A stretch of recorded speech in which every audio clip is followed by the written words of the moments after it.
Well, good morning, everybody. And as we transition here into a precision livestock, Oh my gosh, this is my name is Gustavo Machado. I'm associate professor at the CVM at the vet school. And we just saw with Sebastian how hard it is to develop hardware that can connect to software and actually deliver something to the producers. We have here a lineup of experts on topics related to precision ag. And we're going to cover, first we're going to start with them introducing themselves, presenting a few slides, just so you guys know what they do. Then we're going to inject some questions, and then we're going to take any questions you guys have. So with that being said, let's start with Angela first. great. Am I doing it from here or from You there? can stand if you want. All right. Yeah, Perfect. there's a passer of the Great. slides here, right there. Yeah, perfect. All right. Well, good morning, everybody. Happy to be here. I'm honored to be invited to be a part of this group. And I'm very fond of this group. Actually, I look across and I see people that I've known my entire career. So really excited to be a part of this group. Again, my name is Angela Green Miller. I'm at the University of Illinois. A little about myself. Which one of these advances the slides? This one? Oh, yeah, perfect. All right. I will summarize my expertise in a few words. I'm really interested in animals, facilities, and people. The digital technologies for me are a tool, but my real focus is on the animals and what's happening with the animals and the things that are around them. Specifically, my expertise is in behavior and utilizing behavior as a way to understand what's happening with the animal. So I'm going to kick us off today asking a question, a health-related question. That's going to be our example that we're going to walk through. And I'm going to use pigs, so it's kind of a nice follow-on to our previous talk. But we could substitute any other outcome that we're looking for, and we can substitute in other species. But I'm going to walk through an example today, thinking through the question, why is it so hard to build a tool to detect sickness? Why is it so hard to build a tool to detect a sick pig? Seems like a pretty straightforward thing to do. Either the pig is sick or it's not sick. But actually, it's quite difficult. And I'm going to give you kind of 4 reasons. They gave me 3 minutes, so I brought notes because I'm going to try to stay on track. 4 reasons why this is so difficult. First, sickness or disease isn't binary. So we often draw a line and we say above the line they're sick, below the line they're not sick, but actually it's not binary. Sickness is sort of a spectrum. Our indicators of disease are also not strictly delineated variables in categories that define sick and not sick. There isn't a single metric, there isn't a clean box, there isn't a sort of a crystal ball, and we just have to read the crystal ball. Second, because we're working with a biological organism. And the biological regulation of a pig is a dynamic process. The animal's always working to maintain homeostasis. The animals are changing in response to the invaders, if we're looking at sickness, that might cause a sickness before they're actually sick and before they need an intervention. And so change in response doesn't necessarily mean that there is a problem happening or that a problem is going to happen. And actually, our preference is that their biological regulation does the work the most of the time. And our producers don't like false alarms. So see a little challenge emerging there. Third, measures that indicate sickness can also indicate a lot of other things. So things like heat stress, things like shifting social hierarchies, or some other external event, things like changes in traffic patterns near the barn or fireworks on the 4th of July. Our producers don't need an alarm to tell them there are fireworks happening on the 4th of July, right? So the responses we measure might indicate something that's not actually what we're looking for. And fourth, by the time an animal is recognizably sick, we're often past the point that we have effective mitigation strategies for that sickness. So we can tell them that we know we're going to have losses. There's not much we can do about it. And either way, it's expensive. And so producers also don't really want to invest in technology that tells them their animals are about to suffer and they're about to lose a lot of money. They want to invest in technologies that tell them how to mitigate those losses. So takeaway from my part today, I hope, is that early detection is critical. It's also very, very difficult to do. And that creates an opportunity for us, substantial opportunity to utilize AI so to see things that we can't yet see, but we have to know what we're looking for. And so that is what my research group does. This is part of my lab group, and we've been a part of AI Farms, which is housed in the Illinois Center for Digital Agriculture, and asking some of these questions and looking at these things. A lot of what I do is in the domain science space, so using more traditional methods, but thinking about how we can build digital tools to do those things more efficiently, more effectively, better use of our time. And then I also work on the implementation side, so taking technologies that have been developed and figuring out how to make them work in a practical sense. So for example, one outcome of some of our recent behavior work was to demonstrate that more frequent sampling doesn't necessarily improve our results. So sometimes our folks are working to say, well, we'll just measure everything all the time. And actually what happens in some of our behavior work is that either underestimates or underestimates some of our parameters when we put it into a metric. And so having the right sampling strategy is really important for building a reliable tool. And so with that, I'm going to pass it to the next one in line. Thank you. Thanks so much, Dr. Angela.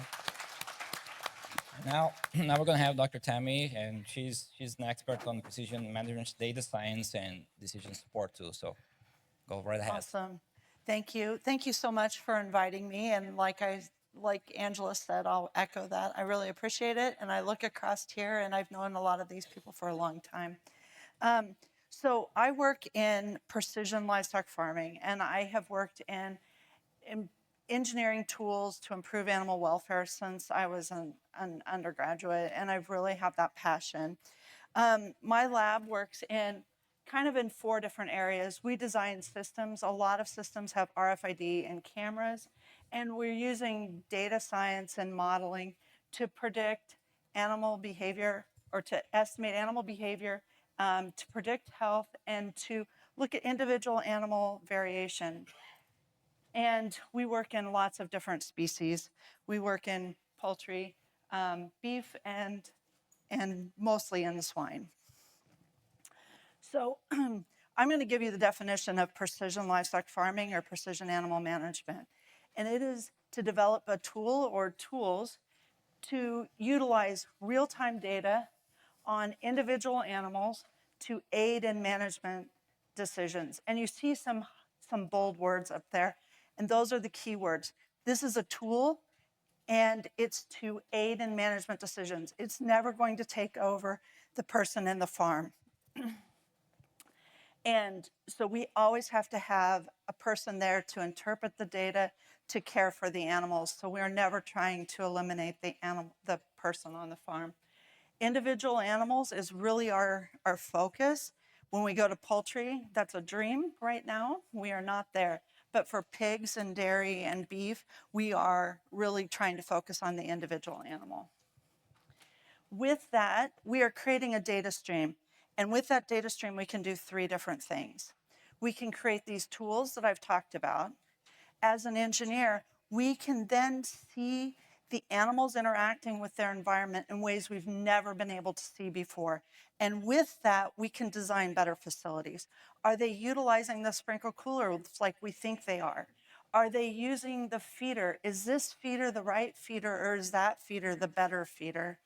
And the last thing we can do is I spent most of my career working with geneticists, and it took me a long time to understand their lingo. But the one thing that they need engineers to do is to give them phenotypes, individual animal measurements, looking at those behavioral measurements.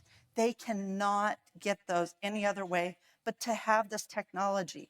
Why do we need that? Can we predict which sow is going to be a better mother? Can we predict which animals are not going to be tail biters? We need technology to do that. We can't just look at the genome to look at that. Okay, and so if you think about the Industrial Revolution, we're in the 4th Industrial Revolution, right? We've went from steam power through cyber physical systems. If we apply that same mentality to livestock, we have went through the first Industrial Revolution, or I'm just going to say agricultural revolution, where we did a lot of mechanization, right? We have moved into larger facilities and made it more efficient. We are simultaneously doing the 3rd and the 4th revolution, which is putting computers and automation in there and doing cyber physical systems. So I put this up here. This is my lab group. But the important thing is that we can't do this in a silo. If I tried to work just myself in my lab, understand we would be just duplicating a lot of work. And somebody made the point yesterday, and I totally agree with that. We need to share our expertise. We need to pull in different partners. We need to have different ideas. And the only way we can get those different ideas is start talking amongst ourselves. And so with that, I will pass it over to Josh. Thank you very much, Dr. Tammy. Now we have Dr. Josh from Iowa State University, an expert on cyber architecture systems, robotics, and visual data. Go right ahead. Good morning. Do I just hit the clicker? Okay. So my name is Josh Peschel, and I'm from Iowa State University. I work in cyber agricultural systems, which is to say that I work on automated sensing and sense making for agricultural, natural, and urban systems. And my background is more of that of a field roboticist. So I do robot-assisted measurement, but we've also necessarily had to include computer vision in a lot of our work to make sense of the things that happen around us. So if you were to kind of stitch together what I do as a whole with my students, I combine robotics and people, plants, and animals. And the types of projects that we work on are fairly varied. Most of the work is more fundamental, supported by organizations like NSF and USDA, DOD, DOE, but we also work pretty extensively with producers there in Iowa, the Iowa Pork Producers Association and the Iowa Beef Checkoff.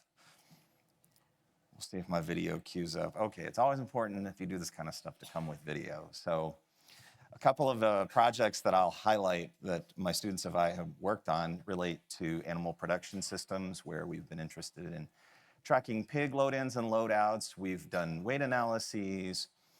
We've done behavioral analysis and all that kind of good stuff. But we've also extended what we've done in computer vision and robotics to looking at water flows.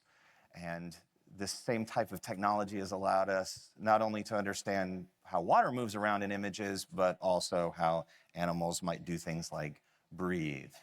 And so we've worked also in fundamental manipulation capabilities of drones, putting arms on drones, and being able to look inside different types of materials. I'll highlight a couple of projects that my students are working on. So Maynard Savalos is working on looking at the unintended consequences of putting robots in agricultural systems. That might relate to inadvertently putting phenotyping robots in fields and tracking insects where maybe they had not been before, and looking at biosecurity hazards in swine barns where you might put robots to do cleaning, and what we can do about those types of activities, not only identifying. And then I'll also mention the project by Lainey Graff, who's looking at animal-robot interaction. How can we take that same little manipulating drone that you saw in the previous video and have an animal be more comfortable as that little flying drone might be coming close to it to do something like a sample or a vaccination? So those are the types of projects that my students and I work on. And certainly I'd like to highlight the students that have worked with me in the past. All of these things don't happen by themselves, and I certainly don't do them all. So would like to recognize all of the great students that worked for me and on these types of projects that I'm talking about. So with that, that's my intro, and I'll pass it to Isabella. Thanks so much, Joshua. Now I have Isabel from Illinois, and she's an expert on computer vision and multimodal sensors. Go right ahead. Okay. So thank you all for inviting me and having me here. I echo the sentiment of the previous speakers. And I'll just introduce myself and tell a little bit of what I do and try to wrap up the slides portion of the panel. So I work with computer vision and artificial intelligence models for animal monitoring in general. Obviously, with computer vision, we use lots of camera sensing techniques, but at the same time, we have some of the wearable sensors going on, especially for animals that are not inside a facility. When we go to grazing cattle, for example, we we are limited on camera usage. So we have to get creative with our wearables. I developed data pipelines for this portion of the phenotyping, the digital phenotyping, and I work cross species. Your more common swine and cattle and poultry, but also some goats and horses as well. So truly what we are trying and I don't know if I should be probably talking on this one. Truly what we are trying to do in the end of the day with this digital technologies, at least in my lab, we're focusing on trying to increase efficiency, right? We really, in the end of the day, need to produce more food to feed an increasingly growing population. But we cannot do that, increase efficiency, without thinking about some other things, such as how can we maintain animal health and improve their welfare, improving environmental sustainability, helping farmers take care of their animals. We see increase in farm sizes and maybe more animals per human unit to be taken care of. So how can we address that challenge? And it still keeps systems profitable, right? So we cannot be developing solutions that will not be cheap enough that at the same time that they are increasing efficiency for the farmers, they are also not costing a whole lot of money. One of the things that we are trying to do then, and Angela introduced that topic, right? We are going from a reactive approach, which truly we're a reactive approach. We would be looking for more visible symptoms or more animals affected before we can actually take an action, to more proactive approach. So we are constantly monitoring those animals and using technology and AI models to really understand what's happening, what is the base level for those animals, and when they are deviating from that normal. And just to kind of wrap up, we are monitoring animals, right? You could put whatever animal on this one. I have a cattle there. But we are really collecting data constantly from our animals. The goal is not to save this data anywhere, especially with issues with data storage and internet connection, etc. It's really trying to analyze that data in real time and transform that into information. And then this information hopefully actually is transformed into actions. It can be advice from more well-trained personnel and maybe a veterinarian, or it could be a geneticist, it could be an engineer, right? Whoever it is, and they could give advice, or that information can really be just used by animal caretakers and farmers and just act upon that environment or those animals to have better outcomes. I highlighted a few outcomes that we're looking for: more efficiency, but also maybe potentially less working time for those animal caretakers and a better work-life balance. That's also one of the goals. And just highlighting some of my students as well. We can really not do this without our students, but also as a team, right? We all collaborate and we try just to make sure that we are improving not only science, but just improving agriculture as a whole, right? So with that, I'll finish here and then we can move on. Thank you. Thank you so much, Isabel. Great. In the next 20 minutes, we're going to have opportunity to ask these speakers questions that you might be cooking for this morning. But I would like to start for everybody in the panel initially. If you could highlight any wins for producers that already have adopted precision tools, and if they have not adopted in the next 3 to 5 years, what do you see mostly being adopted by the producers? And you can start maybe with you, Angela. Sure. I'm going to go for the easy answer, and then we'll have to get harder as it goes down to some Perfect. The dairy industry is a great example of integrating technology. As far as our animal industries, they've found problems to solve and have really good returns, and their industries adopted it, and so that it has evolved very quickly. And I think as an industry, dairy has a lot of wins in reproduction and animal management and tracking milk production, and they just have so many different technologies in there, and they're using them very, very well. So I think as far as what's made it out there, dairy as an industry is doing a great job. I will add to the dairy story. And if you think about all the technology we're putting in dairy and you look to Europe, they are really balancing that work-life balance, like Isabella brought up, with the implementation of robotic milkers and robotic cleaners and robotic feeders. That doesn't mean that we take the person out of that, but what it does mean is the animals decide when they get milked. Then the producer can decide how many times a day they need fed. The robots can check and make sure they have feed at all times. And then all the systems can look at, are they getting mastitis? You get every milking, you get data on all 4 quarters. It is really an elegant system, and it continues to be improved.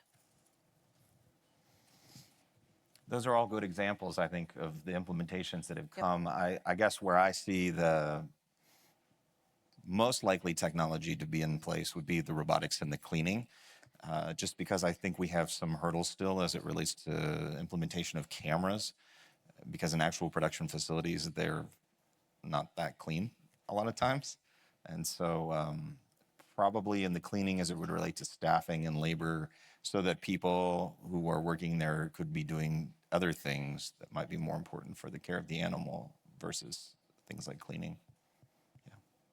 I probably would add that technology that uses systems that they are more, I would say, what's the word I'm trying to get here?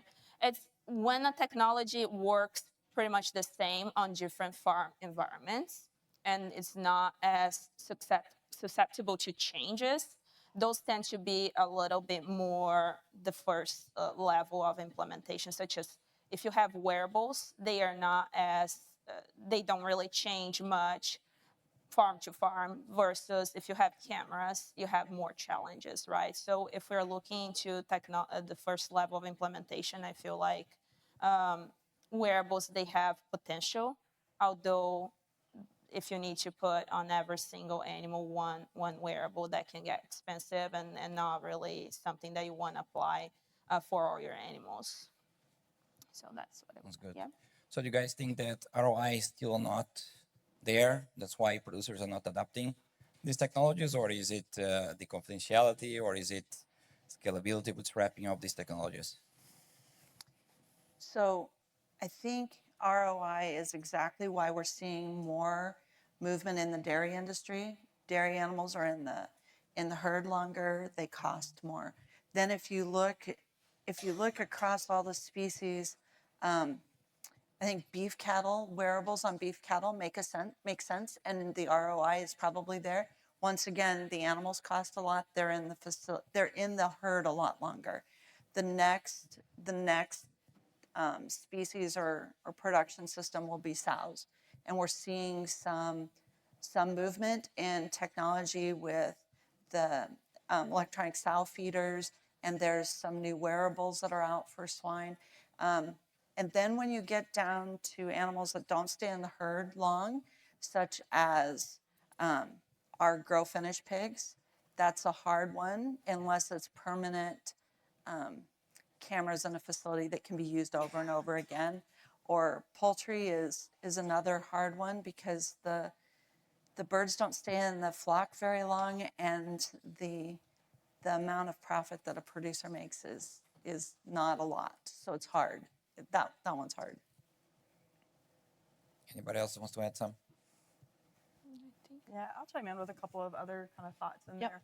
I think one, technology has to work all the time, and some of our technologies aren't there yet.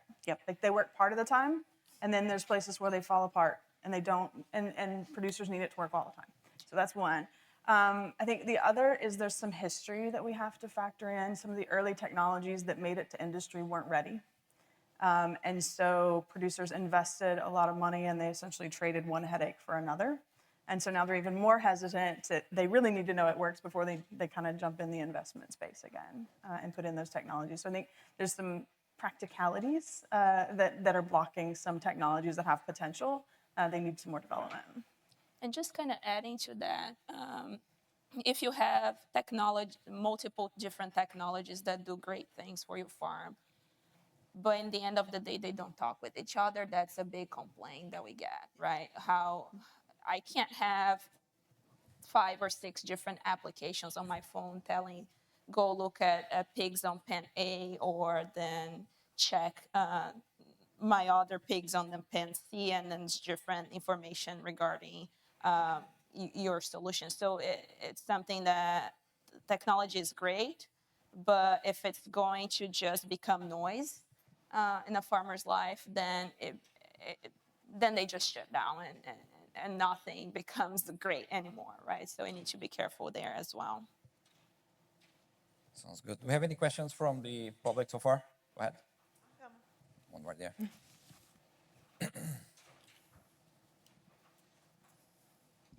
Great. Thank you very much for great presentations.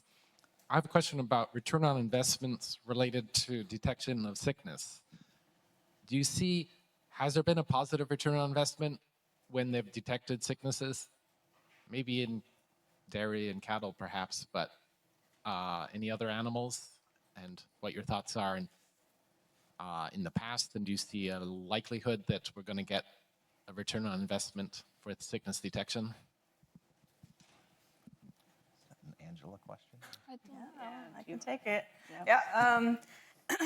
I'm going to tell you, you're going to get right out of our research wheelhouses with that question pretty quickly. And so, I don't want to overstep bounds and speak too much on the behalf of producers, but it can speak a little bit to how we've seen producers behave. Again, the dairy industry has adopted those technologies, has embraced them, and we've seen a ton of development and commercialization there. So there must be a return on investment. I can't break it down for you and tell you how much of it is based on feed costs and how much of it is based on productivity and how much of it is based on sickness detection. And it's all of those things combined where they kind of build those ROIs in. I think the potential is there for every other industry. I don't think the technologies exist. There may be some I'm not aware of. There are a few that are making it to market right now. I don't think they're proven yet. And so I think we're in that phase where we're going to start to see if what we have is enough. So if you don't mind, I'll add to that. So one of the things that we've been doing a lot in pigs is looking at changes in behavior, right? And we're making these small incremental changes, but not all animals that are sick have a change in behavior. And so we might have to shake it up and look for the next big innovation. How can we do it differently than just looking at behavior? Looking at water, looking at activity, looking at feed are all behaviors, but is there a metric that we can get more closely directly related to disease? And that does not exist right now. And I just want to add, health might not be the one thing that will, have some return of investment. It might just be the consequence of using that, a positive consequence, right? It may be that when you're looking to feed costs, then you're improving feeding intake or the feed conversion. And then as a consequence, because you're always monitoring those animals, you have health being improved. That's a positive thing for welfare, for consumer perception, but it might not be the one thing that's giving you the return of investment, but maybe because you're being more efficient with using your feed or your resources, then that may be the thing that's actually giving you the return of investment. A quick question here. You mentioned mostly about production management related emphasis, but I think Dr. Brandel mentioned the importance of data collection in relations to phenotype. I'm curious your perspectives on using AI to generate hypotheses, genome to phenome, and those type of things. Thank you. Do you want me to take it? Would you start that one, Tammy? So I think there's a lot of things that we can do genome to phenome. And I mentioned a couple when I was talking. And a couple that I know people are working on is detecting which animals are tail biters. And can we look and see if there's a genetic component to tail biting? We can look at dominance behavior as it relates to feed, like which animals are bullying every other animal out of the feeder, and does that have a genetic component? Another one that we can look at a lot is heat stress. Like we can look at changes in behavior and changes in feed, individual animal feed intake, and relate that to thermal tolerance. So those are a few things. And I think some of the phenotypes we need geneticists to join the conversation, right? Because we can do a lot of things, but if they are looking for something in particular, I think if they come to us, we can start thinking about how to gain that knowledge or that phenotype for them. Wow. Thank you very much for every one of you for your great research and very impressive. I think I'm going to switch the gear because the technology and the AI will develop so rapidly. However, our workforce development is behind.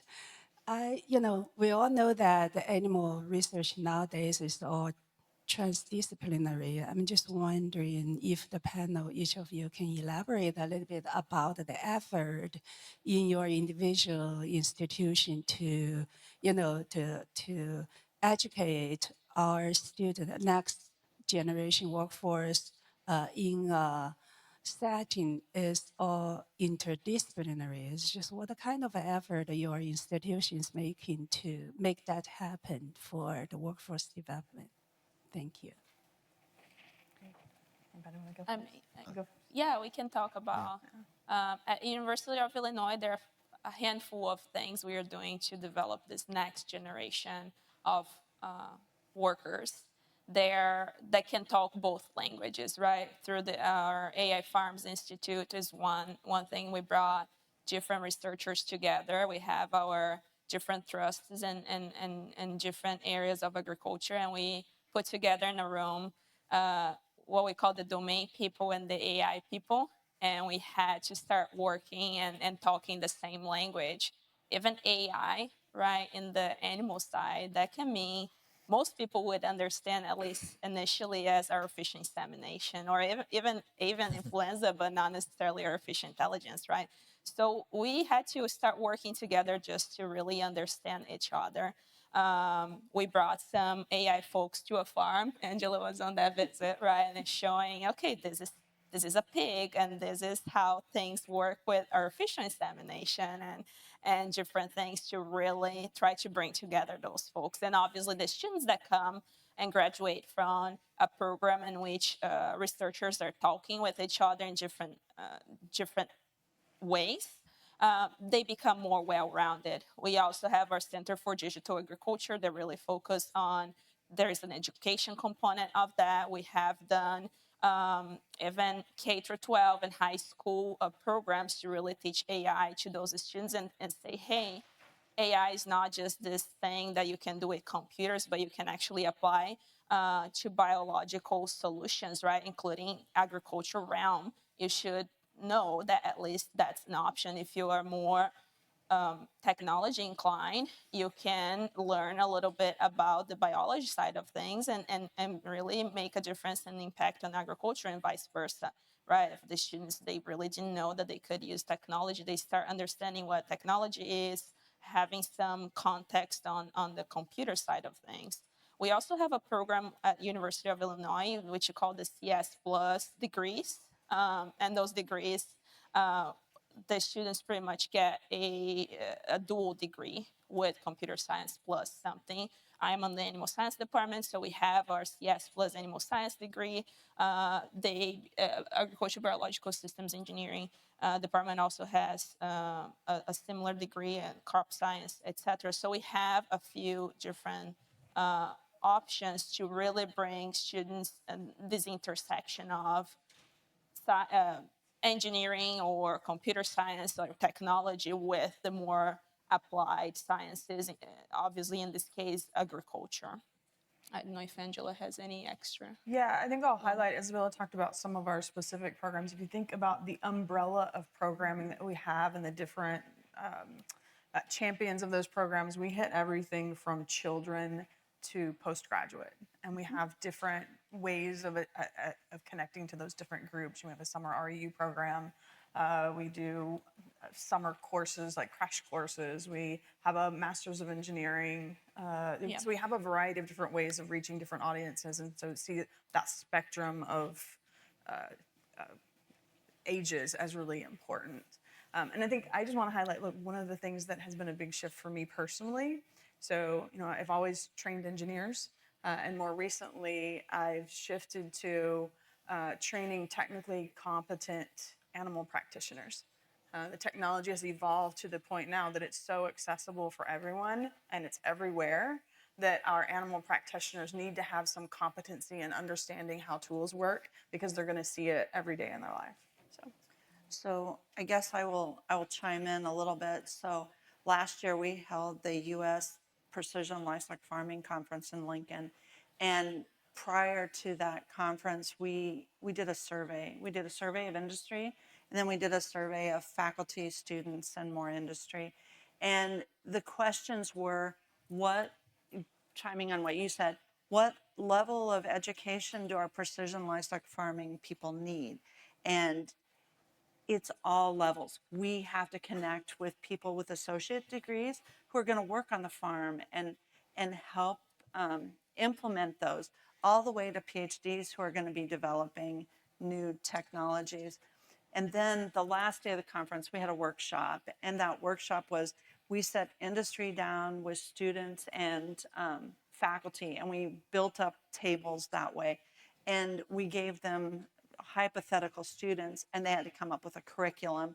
And bottom line is, we have students that are interested in precision livestock farming that are coming from computer science, that have never seen an animal, all the way to I'm trying to think. I mean, animal scientists that don't know computers. Everybody is interested. Ag econ, sociology, and we need to come together and understand that it's not one class. It is a curriculum, and students are coming from all different emphasis areas, and we need to think through how to pull them all together. So I can mention a little bit about what we've done at Iowa State. So we've taken kind of an integrated approach to bring in artificial intelligence into our curriculum. I think the goal is not to replace what we educate engineers with, but rather is to just supplement their learning. We're still focused on really great problem solving and creative innovation and that type of thing, but also fluency. And so there are a lot of initiatives in my own department in agricultural engineering, but certainly at the college level, at the university level, and other departments on campus. And that also applies to initiatives like upskilling and things like that. So probably those of you from universities can say very similar things. Right. We have time for one more quick question, and then we are done. Hi, I'm Minhas, MSc student at Auburn University. So you mentioned about disease detection is not very binary. So I'm interested what are the good detection objective you actually look for and how to evaluate those? And in terms of grower and in terms of academic environment. Who wants to start? I think maybe you. I'll start it. All right. We're very much in the research space, so I'll start with that. And so what are we looking for right now? We cast a pretty wide net, and we say which things are helpful. And so I'll give just an example. We acquired a very unique data set due to very unfortunate circumstances. We normally don't make our animals diseased to study them. We were simulating a disease, and the animals had an underlying illness we didn't know about. And some of them died. So now we have this interesting data set where we have animals with an underlying illness. They were cleared by the vet for the study, like there was an undetectable, like something happening with them, later determined to be a respiratory illness. We applied a simulated illness on top of that. Some of the animals died, some of the animals recovered. What's different about the two groups of animals? So we cast a really wide net over that. We built a behavior ethogram. We looked at all kinds of behaviors to see, could we detect anything different between those two groups. We have a lot of blood work, we have cytokines, we have all kinds of different things that I don't know about that colleagues measured. The challenge is that it's a very small sample size. So we have some indicators we think might have been helpful. But we are very early in that phase. So early in research, we cast a wide net, we look for things, and that's kind of where we are in the research space. As illness progresses, as disease progresses, we know that things like feeding changes, drinking changes, those sort of things. We just don't know how early they change. Is it changing early enough for to detect an illness before we can see it ourselves, essentially? Yeah. I don't know if that answers your question, but it gives you a little bit of our thought process. And with that, we Yeah. are up on time here. So if you have any other questions, trace the speakers here, and let's thank them for their insights. Thank you, guys. Thanks so much.